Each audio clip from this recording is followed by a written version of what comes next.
Gold trusted gold buyers. మీరు తాకట్టు పెట్టిన బంగారాన్ని విడిపించి ఈ రోజు ఉన్న మార్కెట్ ధరకు కొనబడును. నమస్తే, welcome to I dream inside politics with కవిత.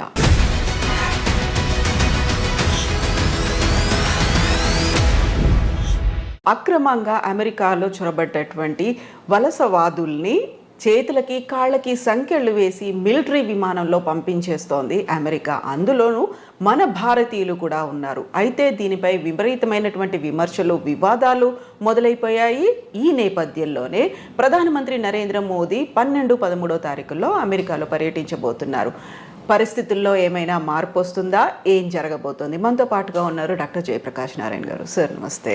నమస్తే కవిత. సార్, గతంలోనే మనం మాట్లాడుకున్నాం, ట్రంప్కి ఒక సిద్ధాంతం అనేది లేదు, తను ఏది పట్టుబడితే అది చేసేస్తారు అనేది. నిజంగా ఇంతమంది వలసదారులు వచ్చారు, అందులోనూ మెక్సికో, ఎల్ సాల్వడార్ తర్వాత భారతీయులు అత్యధికంగా ఉన్నారు అనుకున్నప్పుడు వాళ్ళని కూడా పంపించడం అనేది కొంచెమన్నా వాళ్ళని ఒక మర్యాదపూర్వకంగా గౌరవంగా చూడలేదు. ఎందుకు కాళ్ళకి చేతులకు బేడీలు వేసి ఎందుకు పంపిస్తున్నారు అనే మాట సార్ ఎలా చూస్తున్నారు మీరు? మన కోణ నుంచి చూస్తే పాపం ఏదో బతుకు తెరువు కోసం పోయారు, వాళ్ళని పంపించేటప్పుడు ఇంత అవమానించి పంపించాలని మనకు అనిపిస్తుంది. సహజం, అది సహజంగా దేశంలో కొంత ఆవేదన ఉంటుంది. కానీ ఇంకో కోణ నుంచి చూడండి మీరు, అక్రమంగా వెళ్ళిన వాళ్ళు అంటే నేరస్తులు, ఏదో అన్ని వేసాలు ఉండి అక్కడ చిన్న చిన్న పొరపాటు జరిగిన వాళ్ళు కాదు. లక్షల రూపాయలు ఈ మాఫియాకి, ఏది అక్కడ ట్రాఫికింగ్ దళారులకి ఇచ్చి వెళ్ళిన వాళ్ళు, నిరుపేదలు కూడా కాదు. 30-40 లక్షల రూపాయలు ఎవరు ఖర్చు పెట్టగలరు? అది ఒకటి. రెండోది, మన విమానాల్లో వాళ్ళని తీసుకొస్తే మన దేశానికి పద్ధతి వేరు. వాళ్ళ విమానాల్లో వాళ్ళు పంపిస్తున్నారు, ఎవరు ఒకళ్ళని కాదు. ఆ ప్లేన్లో ఉన్న వాళ్ళంతా ఇలా వచ్చిన వాళ్ళే. వాళ్ళు చాలా డెస్పరేట్ అయిపోయారు అనుకోండి. డెస్పరేషన్తో వెళ్ళింది అక్కడికి. విమానాన్ని మధ్యలో హైజాక్ చేశారనుకోండి, వీళ్ళందరూ ప్రయాణికులు అందరూ కలిసిపోయి హైజాక్ చేసేదో దాష్టికానికి పాల్పడారు అనుకోండి, అప్పుడు ఏమవుతుంది? ఇప్పుడు వాళ్ళని అడిగితే వాళ్ళు ఆ మాట చెప్తారు. ఎందుకంటే మొత్తం విమానంలో కొన్ని సినిమాల్లో మీరు చూసుంటారు, నేరస్తుల్ని, జైళ్ళకి వెళ్ళిన వాళ్ళని విమానాల్లో తరలిస్తుంటే వాళ్ళంతా హైజాక్ చేయటం అలాంటి సినిమాలు నాటకీయంగా అనిపించవచ్చు. కానీ విమానంలో ప్రయాణికులు అందరూ కూడా నేరస్తులైనప్పుడు, వాళ్ళ దృష్టిలో చాలా ఫ్రస్ట్రేషన్లో, చాలా డెస్పరేట్గా ఉన్నప్పుడు వాళ్ళందరూ కలిసి విమానంలో వెళ్తున్నారు, రైల్లో వెళ్ళట్లా, బస్సులో వెళ్ళట్లా. ఆ విమానాన్ని ఏమన్నా చేస్తే ఏమవుతుందని చెప్పిన భయం వాళ్ళకు ఉంటుంది. కాబట్టి వాళ్ళ ఫిజికల్గా అదుపు చేయటం, వాళ్ళు పారిపోతారు. విమానంలో ఎక్కడ పారిపోతారు? విమానంలో అందరూ కలిసి దాడి చేస్తే ఆ సిబ్బంది మీద, విమానాన్ని హైజాక్ చేసి ఎక్కడో సివిలియన్ ఏరియాలో క్రాష్ చేస్తానో, మరొకటి చేస్తానో, ఇంకోటి చేస్తానో ఏమవుతుందని చెప్పిన భయం వాళ్ళకుంటుంది. అంచేత నా దృష్టిలో పరిష్కారం దానికి ఏంటంటే, ఈ చిన్న అంశానికి, నిజమైన అంశం ఇది కాదు. నిజమైన అంశం అక్రమంగా వెళ్ళే వాళ్ళని ఆపించాలి. మనం కూడా మన ప్రయోజనాల దృష్ట్యా. సక్రమంగా వెళ్ళే వాళ్ళకి నైపుణ్యంతో డాక్యుమెంట్స్ వెళ్ళే వాళ్ళకి ఇబ్బందులు లేకుండా ఉండేట్టుగా మనం వాళ్ళతో కూర్చొని ఏర్పాటు చేసుకోవాలి. అది నిజమైన అంశం. మధ్యలో ఈ కొన్నాళ్ళకి మందేస్తూ ఉన్నాళ్ళు గుడిపోయినట్టుగా ఈ చిన్న అంశం మొత్తం చర్చలు పక్కన పట్టేస్తుంది. కానీ దీనికి నా దృష్టిలో పరిష్కారం, మీరు మీ విమానాల్లో గౌరవంగా మాకు దగ్గర తీసుకోండి అని చెప్పంటే దొరకదు. ఈ ప్రశ్న సమాధానం మన దగ్గర లేదు. మనం హామీ ఇవ్వగలమా? విమానంలో కూర్చునే వాళ్ళంతా కూడా ఏ రకంగా లేకుండా చాలా మర్యాదగా ఉంటారని. మామూలుగానే విమానంలో ప్రయాణం చేస్తుంటే ఎయిర్ హోస్టెస్ మరొకళ్ళు చాలా అవమానిస్తుంటారు, అరుస్తుంటారు మన కల్చర్లో. అలాంటి కొన్ని సంఘటనలు చూస్తుంటాం. కాబట్టి మా విమానాల్లో మేము తెచ్చుకుంటాం. ఒకసారి మీరు మాకు అప్పు చెప్పాక వాళ్ళ బాధ్యత మాది అని మనం తీసుకుని అవ్వకండి. మనం సంఖ్యలు వేస్తామో వేయకుండా ఉంటామో అంత మన బాధ. అప్పుడు గొడవ లేదు. అలా పరిష్కారం ఆలోచించాలి తప్ప ఇది భారత్ను అమెరికాకి మధ్య యుద్ధంగా ఈ విషయాన్ని భావించకూడదు. ఉద్రేకంతో మనం సాల్వ్ చేయాలి. ఆ అవతల వాళ్ళ బాధ కూడా గురించి. మన దేశం నుంచి ఉదాహరణకి పాకిస్తాన్కు మరో దేశంలో నేరస్తుని మనం పంపించాం. మనం అమెరికా స్థాయి కాదు, అప్పుడు మన దేశంలో ఉండాలని వాళ్ళని కోరుకోవట్లేదు.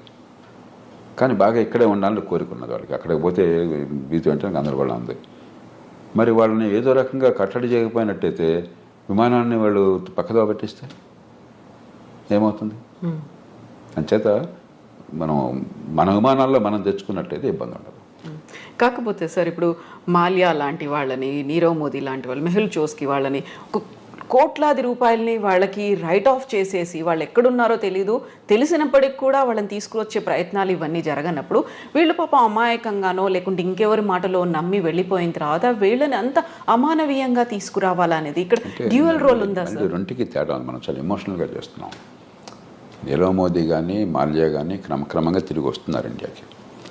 వాళ్ళు ఆ దేశంలో ఎవరే దేశంలో ఉన్నా ప్రజాస్వామ్య దేశాల్లో రాజ్యాంగం కింద వాళ్ళ హక్కులు స్వేచ్ఛలు ఉన్నాయి, ప్రాథమిక హక్కులు స్వేచ్ఛలు ఉన్నాయి.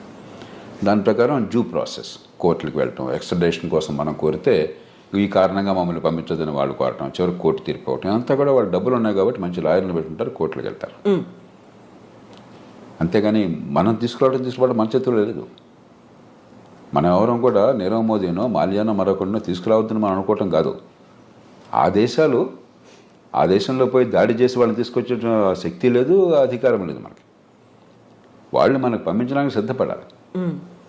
దానికి ఒక ప్రాసెస్ ఉన్నది. ప్రపంచంలో ఎంత కుబేరుడైతే అంత ప్రాసెస్ ఆలస్యం అవుతుంది. కోర్టులో అంత గట్టి లాయర్లను పెడతారు, అంతగా వాయిదా వేస్తూ పోతుంటారు. అంతే తప్ప ఇక్కడ వీళ్ళని మనం తీసుకురావటంలా. ఆ దేశంలో చట్టాలు ఉల్లంఘించారు, అక్కడ కోర్టులు వీళ్ళ కేసులు ఒప్పుకోలేదు కాబట్టి విధిగా రావాల్సి వస్తుంది. అలా చూడాలి తప్ప దీని ప్రధాన్ని మనం ఒక ఎమోషనల్ కోణం నుంచి చూస్తే పరిష్కారం రాదు. సో ఇప్పుడు టారిఫ్లు విధించడం అనేది అమెరికాకి ఏ దేశం నుంచి స్టీల్, అల్యూమినియం ఇలాంటివి వచ్చినప్పటికీ కూడా 25% వాళ్ళ మీద సుంకాలు విధిస్తాము అనేటువంటి ఒక ప్రకటనతో పాటుగా ప్రతి చోట కూడా ట్రంప్ తన మార్కును చూపిస్తున్నాడు అనే మాట వినిపిస్తుంది. అదే సమయంలో పొద్దున ఒక మాట చెప్తున్నాడు, మధ్యాహ్నం ఇంకో మాట చెప్తున్నాడు, సాయంత్రం ఇంకో మాట చెప్తున్నాడు. మామూలుగా ఏంటంటే పరిపాలనలో ఎప్పుడు కూడా విధానం ఏం కావాలని మల్లగొల్లాలు పడుతూ ఉంటారు. కొందరు ఇలా చేస్తే బాగుంటుంది అంటారు, మరికొందరు అలాగా దానిలో ఇబ్బందులు ఉన్నాయి, ఇలా చేస్తే బాగుంటుంది అంటారు, మరికొందరు ఇంకో రకంగా అంటారు. ఇవన్నీ చర్చించుకుని నిగ్గు తేల్చి చివరికి ఏది మంచి విధానం ఆలోచించి అప్పుడు పై స్థాయికి పంపిస్తారు. ఓ ప్రధానమంత్రి స్థాయిలో, దేశ రాష్ట్రపతి స్థాయిలో, ప్రభుత్వం స్థాయిలో ఇవన్నీ ఈ ఆలోచనలు, ఈ లాభ నష్టాలని బేరీ చేసుకుని పంపిస్తారు.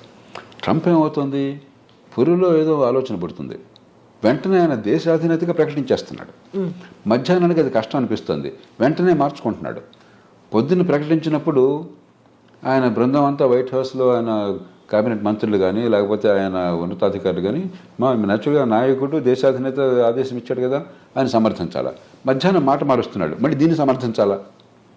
సాయంత్రం ఇంకో మాట చెప్తున్నాడు, మళ్ళీ దాన్ని సమర్థించాలా. అంటే ఒక తొగ్గలకి వ్యవహారంలాగా తయారవుతుంది. ట్రంప్ కూడా నిలకడగా, ఎందుకంటే నిలకడగా కొన్ని విషయాల్లో నిలకడగా నడచవచ్చు. ఇమిగ్రెంట్స్ ఉండటానికి వెళ్ళలేదు, అక్రమంగా వచ్చినటువంటి ఇమిగ్రెంట్స్ ఉండటానికి వెళ్ళలేదు, అక్కడ కన్సిస్టెంట్గా ఉన్నాడు. మంచి వచ్చేటో పక్కన పెట్టండి. అలాగే మరికొన్ని విషయాలు, కానీ కొన్ని విషయాల్లో పొద్దున మధ్యాహ్నం సాయంత్రం ఒక్కసారి ప్రభుత్వం మాట 2-3 సార్లు మారిపోతుంది. అది ఏ దేశానికి మంచిది కాదు. విధానాలు లోతుగా ఆలోచించాలి, తొందరపడి నిర్ణయాలు చేయకూడదు, అన్ని రకాలుగా పూర్వాపరాలు పరిశీలించాలి. వినదగిన ఎవరు చెప్పినా అని చెప్పని మీరు ఏదనుకుంటున్నారో దానికి వ్యతిరేకంగా చెప్పేవాళ్ళ మాట కూడా ఆలోచించి నిర్ణయం తీసుకోవాలి. తీసుకున్నాక నిలకడగా ఉండాలి. ఇప్పుడు ఆలోచించకుండా తొందరపడి నిర్ణయాలు, నిలకడ లేకుండా వెనక్కి వెళ్ళటం జరుగుతుంది.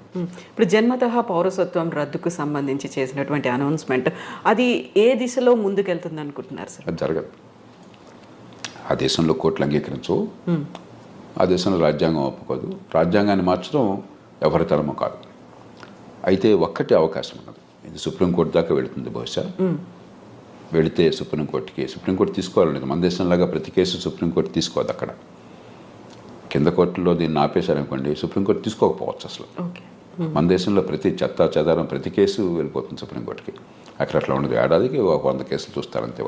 వాళ్ళు ముఖ్యం అనుకున్నాయి, మిగతావన్నీ అప్లికేషన్ పెట్టి మాత్రం కోర్టుకు తీసుకురావాలి. ఊరికే డాకెట్ షీట్ నిండిపోతుంది, కోర్టుకు వేరే పని ఉండదు. ఒకవేళ తీసుకుంటే సుప్రీంకోర్టు తిరస్కరిస్తుంది. కానీ బహుశా ఏది ఆమోదించే అవకాశం ఉంది అంటే గట్టిగా ప్రభుత్వానికి వాదించే అవకాశం ఒకటి ఉన్నది. అక్రమంగా తల్లిదండ్రులు కనుక దేశానికి చొరబడ్డట్టయితే, ఏ రకమైన డాక్యుమెంట్ వేసా లేకుండా అలా చొరబడ్డాక ఈ దేశంలో బిడ్డలను కన్నట్టయితే వాళ్ళకి పౌరసత్వం రాజ్యాంగంలో పదజాలం ప్రకారం వాళ్ళకు కూడా ఉంటుంది, ఆ దేశంలో పుట్టారు కాబట్టి. కానీ రెండో పార్టీ పదజాలం మళ్ళీ కొంచెం సందిగ్ధంగా ఉంది. కాబట్టి దేశంలోకి రావడమే అక్రమంగా ఉన్నారు కాబట్టి అక్రమంగా వచ్చిన వాళ్ళకు, అక్రమంగా ఉన్న కాలంలో పుట్టితే వాళ్ళకి లేదు అని చెప్పి బహుశా కోర్టు ఒప్పుకోవచ్చు, మనకు తెలియదు.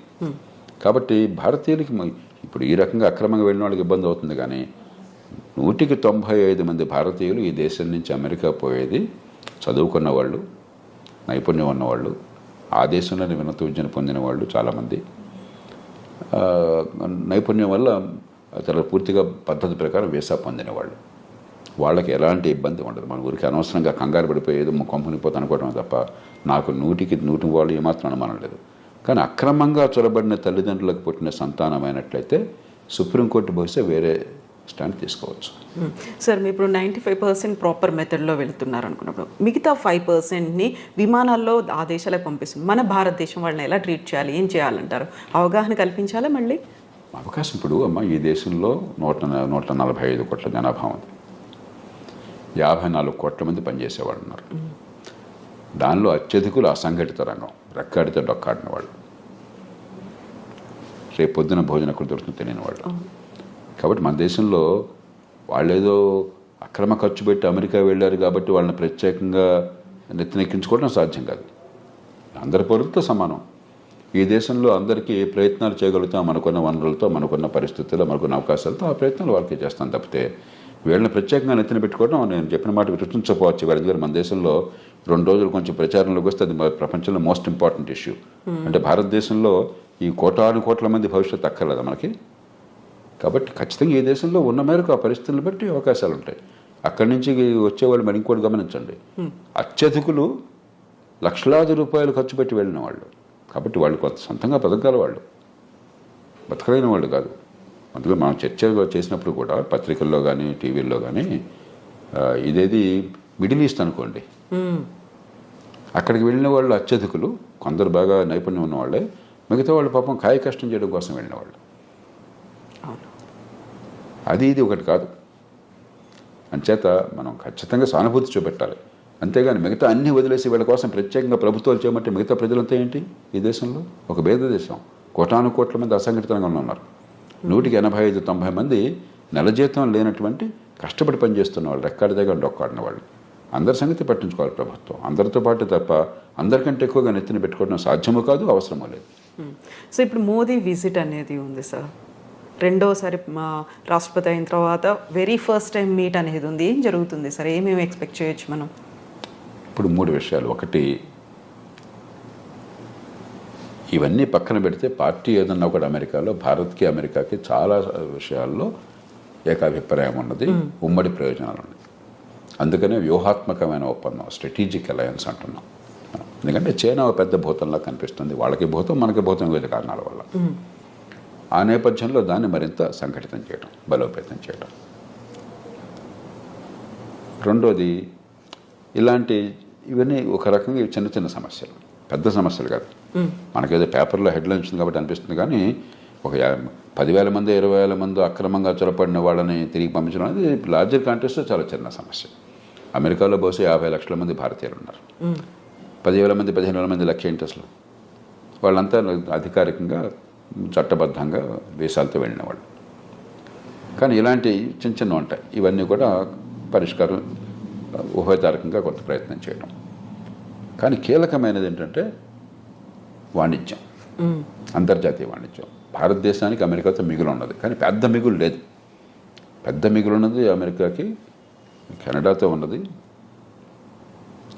అంతకంటే ఎక్కువ మెక్సికోతో ఉన్నది, చైనాతో, మెక్సికోతో, కెనడాతో ఉన్నది. వియట్నాంతో దాదాపు $62 బిలియన్ మిగిలి ఉన్నది. చిన్న దేశం, గోచిపాత దేశం. మంది 60 బిలియన్ డాలర్లు, మంది $30 బిలియన్ అంతా మిగిలింది మనకి, భారత్కి. అమెరికా ఒక్కటే పెద్ద దేశం, మనకి అసలు మిగిలి ఉన్నది. తగ్గించాలని ఒత్తిడి ఉంటుంది. అందుకనే మన బడ్జెట్ కూడా కొంత మనం దిగుమతి సుంకాలు తగ్గించే ప్రయత్నం చేశాం. ఉభయతారకంగా ఆయన మనసును గుర్తిరిగి కాస్త ఆయన్ని ప్రసన్నం చేసుకోవటం, అదే మన ప్రయోజనాలను కాపాడుకోవటం. మనం నష్టపోకూడదు. అవతల వాళ్ళకి మీరు అంత భీష్మించి కూర్చున్నప్పుడు వాళ్ళకి ఏదో కొన్ని చూపెట్టాలి. కాబట్టి వాణిజ్యం విషయంలో ఏం చేయాలి? ఈ 3 ప్రధానమైన అంశాలు అవుతాయి చర్చలో. సో మన దగ్గర నుంచి వస్తున్నటువంటి దిగుమతుల మీద కూడా విపరీతమైనటువంటి సుంకం పెట్టబోతున్నారు, టారిఫ్లు విధిస్తారు అనే మాట అంత ఎక్కువ ఉంటుంది. వీళ్ళకి మనకి ఏంటంటే ఇదిగో పుల్లాడి దిగో తోకంటున్నాం మనం. మెక్సికో నుండి కెనడా మీద సుంకాలు పెడతా ఉన్నారు, మళ్ళీ వెంటనే మధ్యాహ్నానికి మార్చేశారు, సాయంత్రం ఇంకోటి అన్నారు. మన మీద కూడా ఇవన్నీ ఏంటంటే నెగోషియేటింగ్ టాక్టిక్. ఒక ప్రభుత్వాధినేత నెగోషియేటింగ్ టాక్టిక్స్ మనకి సంప్రదింపుల్లో మాట్లాడేటువంటి వాటిని అనాలోచితంగానో లేకపోతే తాత్కాలికంగానో విధానంగా అంత ఆర్భాటం చేసి ప్రకటించకూడదు. ట్రంప్ స్టైల్ అది, ఆయన తీరే అది. మనం ఏం చేస్తాం, ఆయన తీరు మార్చలేం కదా. పుట్టుకతో వచ్చిన బుద్ధి పుట్టుకలతో ఏమైనా పోదని చెప్పిన మన చేతుల్లో ఏం లేదు. అంచేత మన మీద కొంత ఒత్తిడి మన మీద ఉంటుంది, కానీ భయంకరంగా ఏముండదు. మనం కూడా కొంచెం ఉభయతారకంగా వ్యవహరించినట్టయితే, మన ప్రయోజనాన్ని కాపాడుకుంటూ ఒడుపు వ్యవహరించినట్టయితే మనకి పెద్దగా నష్టం ఉండదు. సో ఫస్ట్ 100 డేసే కీలకమైనప్పుడు మీరు చెప్పినట్టుగా ఇన్ని కన్ఫ్యూజింగ్ నిర్ణయాలు పూటకొకటి మారుతూ ఉన్నప్పుడు వాట్ అబౌట్ మిగతా టెన్యూర్ అనేది ఎలా ఉంటుంది అనుకోవచ్చు సార్? ఇప్పుడు అమెరికాకి ఏమవుతుందో అమెరికా వాళ్ళు చూస్తారు, మీకు నాకు బాధపడాల్సిన అవసరం లేదు. ప్రపంచానికి ఏమవుతుందని ఆలోచించాలి. ఏమవుతుందంటే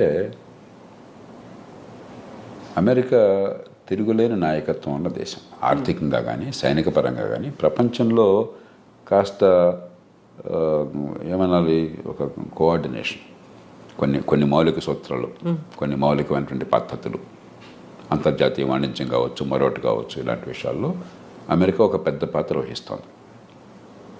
అమెరికా ఆదర్శంగా ఉంటుంది. అది క్రమేణా పలచబడుతుంది ఇది కొనసాగితే. రెండోది, నిలకడలేని విధానాలు, పురుల్లో బుద్ధి పుట్టినట్టు ఏది పడితే అది తుక్కలకు విధానాలు కనిపిస్తుంటే మళ్ళీ అంతర్జాతీయ సమాజంలో అమెరికా నాయకత్వం తగ్గి చైనా గొప్ప దేశంగా అనిపిస్తుంది. వాళ్ళతో పోలిస్తే వీడమా ఉన్నారు, కాస్త పద్ధతి ఉంది, నిలకడ ఉందని చెప్పని. కాబట్టి ట్రంప్ కానీ ఆయన బృందం కానీ కొద్దిగా ఉభయతారకంగా వ్యవహరించకపోయినట్టయితే అమెరికా బలహీనపడి, అమెరికా నాయకత్వం బలహీనపడి చైనా నాయకత్వం పెరిగే అవకాశం ఉంది. భారతదేశానికి ఏనాడైనా సరే ఈ రెంటి మధ్య అమెరికా మేలు మనకి, మనం ఉన్న పరిస్థితుల్లో. కాబట్టి అది కొంచెం దీర్ఘకాలికంగా మనకు కొంత ఇబ్బంది ఉన్నది. కానీ ఇక అమెరికా అది కోరుకుంటే మనం ఏం చేయగలం, చూద్దాం ఏమవుతుంది. సో అప్పుడు మన దౌత్య వ్యవహారాలు కానీ మనం చేసేటువంటి ప్రయత్నాలు కానీ ఏమన్నా మార్పు తెచ్చే అవకాశం ఉందంట. అందుకనే ఇప్పుడు మనం చాలా జాగ్రత్తగా వ్యవహరిస్తున్నాం. పార్టీ ఏదైనా కూడా ఢిల్లీలో అధికారంలో ఉన్న పార్టీ అమెరికాతో మైత్రి సంబంధాలు మనకు తగ్గటం లేదు. అక్కడక్కడ ఏ పార్టీ ఉన్నా, మన దేశంలో ఏ పార్టీ ఉన్నా కూడా యూరప్తో సంబంధాలు మనం తగ్గించుకోవటం లేదు. చైనానే మనం శత్రువుగా తీసుకోవటం లేదు. సరిహద్దుల దగ్గర ఏమన్నా దాడి చేస్తే వాడు గట్టిగా తిప్పుతారు, ఎదురు తిప్పుతున్నాను తప్పితే చైనాని శత్రువు చూడట్లేదు. మనం చాలా సమావేశాల్లో చైనాతో కలిసి పనిచేస్తున్నాం. ఇదే సరే. అలాగే రష్యా ఎన్ని ఇబ్బందులు పెడుతున్నా కూడా యుక్రెయిన్ని, మన రష్యాతో వైరం పెట్టుకోవట్లా, ఇరాన్తో వైరం పెట్టుకోవట్లా. ఇది సరైన పద్ధతి. మన ప్రయోజనాలు మనకు ముఖ్యం తప్ప అమెరికా ఏం కోరింది, యూరప్ ఏం కోరిందో మనకు ముఖ్యం కాదు.